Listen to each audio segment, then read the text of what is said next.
Hey, my name is Jade Raymond, and I'm the producer on Assassin's Creed. Today's Dev Diary is about art direction. One of our main objectives was to, of course, make the art direction as realistic and as close to the historical references that we found. But the difficulty about, having a subject where guys walk around in armor and look like knights and stuff like that is that it tends to be associated with fantasy. And one of the important things to us was making sure that the game and the feeling and the location was really relevant to people. So we played with taking these historical cities, like the ones that I was describing in the story, Jerusalem, Damascus, and Acre, and all of the countryside and the kingdom, and thought, how can we give this a treatment that feels cool and feels like something that we'd be interested in watching for 40 hours as we play.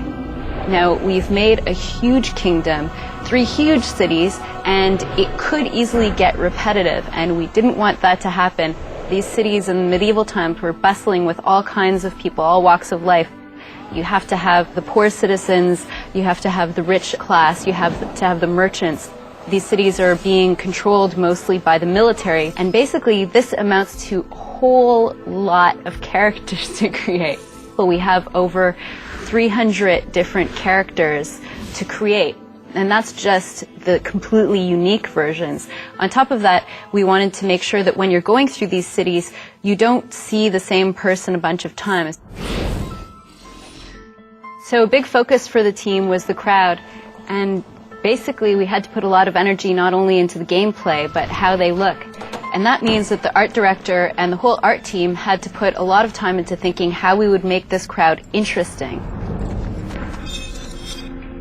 We invented this all brand new character based on the assassins, but we also wanted to give him a look and personality all of his own. So the first reflection was, in terms of gameplay, our core gameplay loop, what is the assassin doing most of the time? Well, what you're doing is you're investigating, so you're mapping out your territory, really trying to pinpoint and locate your prey, and then once you focus in on your prey, you go in quickly for the kill, and then you get out of there. And when we thought of what you're doing most of the time as an assassin, it made us think of a bird of prey. So that became the inspiration for Altair.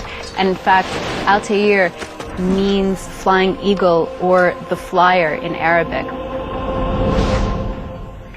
If you notice, he's wearing a hood which has a little point in the front, and he has a robe that kind of splits out on the sides, and when he's in movement the sides flip up, and if you were to look at a shadow cast from the side of him, you'd get the angle of the point of the hood and then the sides of the skirt flapping up, and you'd get the shadow of an eagle.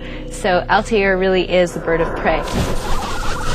That about sums up art direction. Hopefully you still have more questions that I haven't answered, and there are going to be more developer diaries where we go into detail on all kinds of other subjects.